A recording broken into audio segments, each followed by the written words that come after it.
Welcome to the Self-Esteem and Confidence Mindset with me, Johnny Pardo.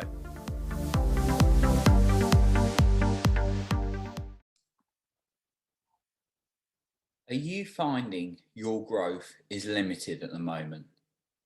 Today I'm going to talk about how the people you are around can play a big impact into this. Welcome to the Self-Esteem and Confidence Mindset podcast with me, Johnny Pardo, here to help you guide through self-doubt to self-confidence to boost your growth. So I've heard this several times today, which is weird, and it basically gave me the message that I should probably make a podcast about this, about the idea that who we surround ourselves with makes a massive difference into our growth or can hold us back. What I wanted to touch on is my experience, first of all. I remember I've been fortunate. I've never had anyone seriously toxic in my life and negative. I remember someone who's really negative and toxic, it's only because they've been filled with lots of negative beliefs in their life. And unfortunately, that made them see the world in a very negative way. But it can spread their negativity onto other people.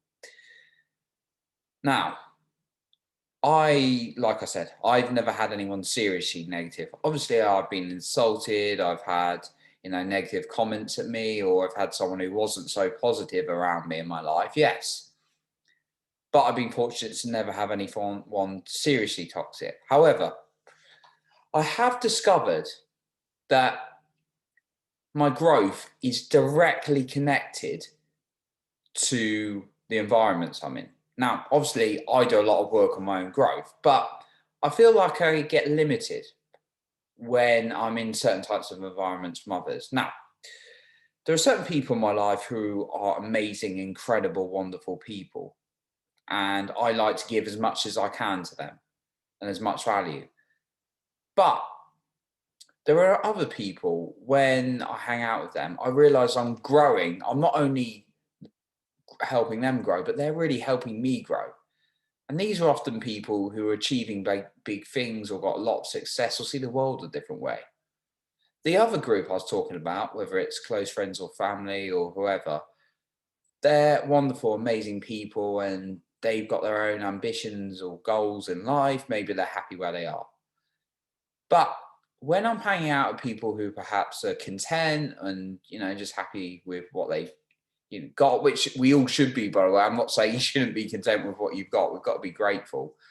That's really going to help us. But people who perhaps aren't as ambitious, aren't willing to, people who want something more really, but aren't going to go for it because they don't really believe it's possible because that's been knocked onto them. I found when I found people, I'm hanging out with people like that, it doesn't give me much inspiration or the incentive to grow myself or create more momentum. And particularly in the last 2 years, when I've been in the personal growth world, there are certain people I hang out with and they really push me, they really challenge me to grow. So I want you to think about this in your life. Perhaps there was a teacher at school that really helped you grow. Perhaps there was a particular bunch of people you hang out with and they really help you grow. But perhaps the opposite was true. Perhaps you had negative influences from people who weren't perhaps as positive or ambitious as you, and they held you back. So it's really important to look at who we're hanging out with. I remember going through most of my 20s, hanging out with my close mates, wonderful people, and I'm still friends with most of my mates through my 20s that I've made. But I can remember our norm together as groups was, having a standard job, and that we all of us didn't enjoy. And it's great if you love your job, and obviously I'm very keen on people doing something they love. But we were all kind of set on the idea we've got standard okay jobs, maybe we didn't like that much, and we therefore live for the weekend and then go out. And we'd all kind of had the same views and values. But as I got more and more into my personal growth journey, I started to discover people who would push me and give me new insights. Whether I was listening to someone like Tony Robbins on on an audio, whether I was listening to someone like Joseph McClendon, whether I was watching a motivational speech, it started to really bring me up. But then that's the information you take in. When I started to really surround myself with great people who'd really push me, that's when I started to make the difference. And I've been having some conversations and been involved in events with people who have become an awful, well, very, very successful, not just successful in terms of financially and their business and those kind of things, but also happy as well. And I started, which is the most important thing, emotionally, they were successful.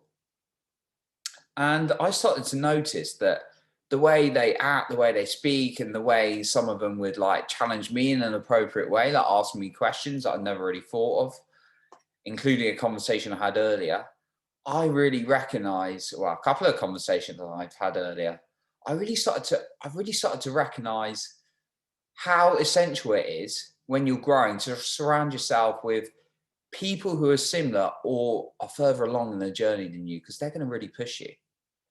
I've been getting comfortable so many times that I'd grow myself and then I share with friends. Sometimes some of my friends didn't completely, know what I was doing in the personal growth. Some other friends were in the personal growth journey, but they weren't necessarily as advanced as me, and I can share and give value as much as possible.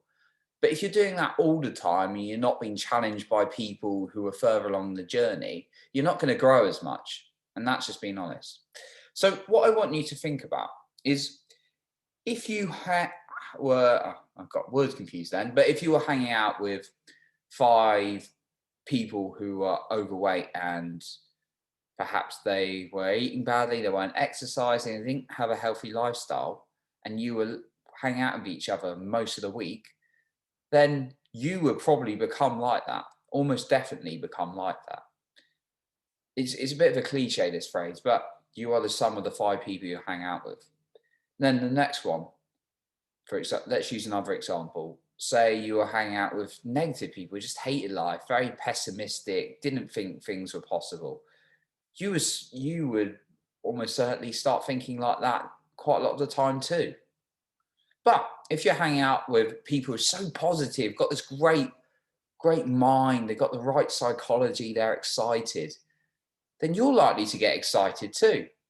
And I've certainly had that before when I've been really miserable and it started to rub off on me.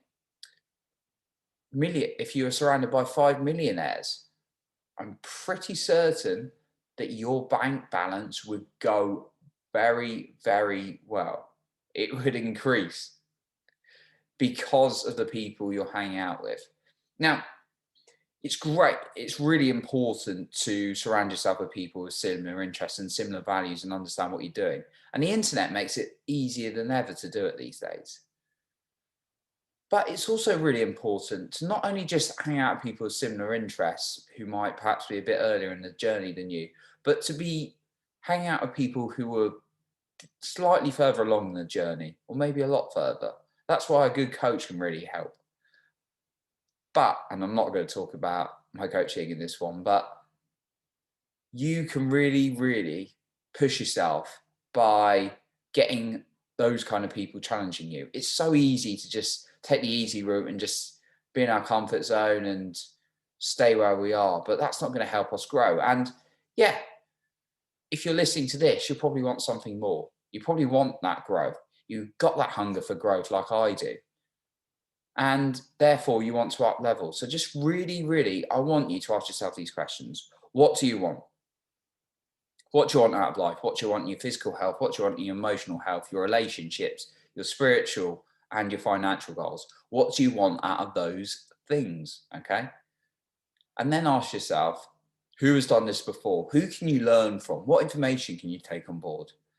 And then ask yourself, who can you surround yourself with? Who might be on a similar journey, who's a little bit further or not, ideally, if they are.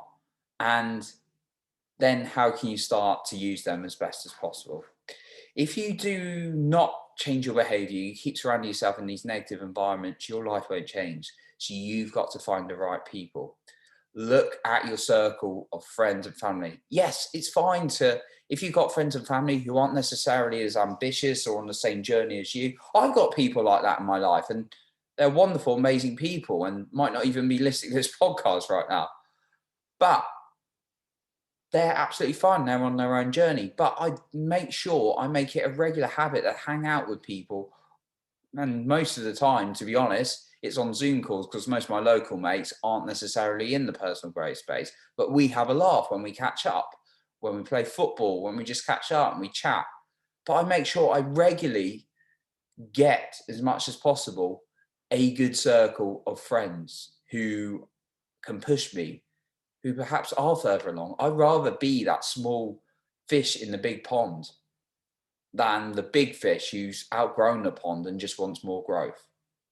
So really think about who can you tap into to extend your growth. Now, relationships with other people and your peers and things like that can be quite challenging, and they can impact on how we feel. And as a result, we can feel certain ways, and it impacts on the way we interact with people, such as these peer groups. Now, for me, there's many different forms of ways you can deal with this. So you can really look at who you hang out with, but most importantly, it's the inner work you do on yourself. And for me, tapping has been really, really important.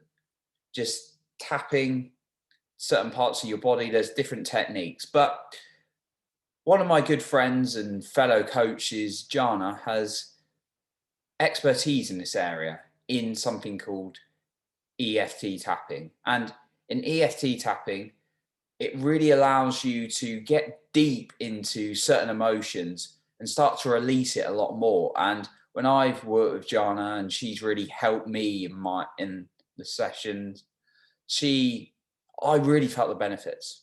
She's such a wonderful, wonderful person. And I really release some of my stress, some of my overwhelm that I get sometimes when I push myself too hard.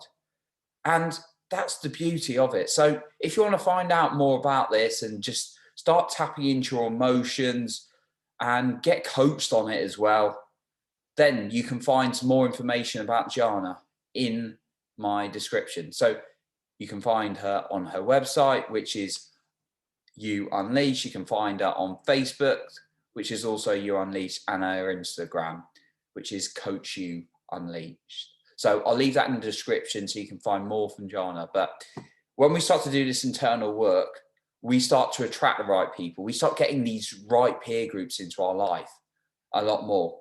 Go out and take the action, but work on yourself. And EFT tapping and getting a coach is really, really going to be effective. So you can find more from Jana in the description. So I look forward to speaking to you again in the next episode. Thank you so much for listening. And if you've appreciated this, please share this with your friends and family and give it a rating, just so we can reach more people together. I appreciate you, and make that decision to smash through your self-doubt to your self-confidence. And I will see you in the next episode.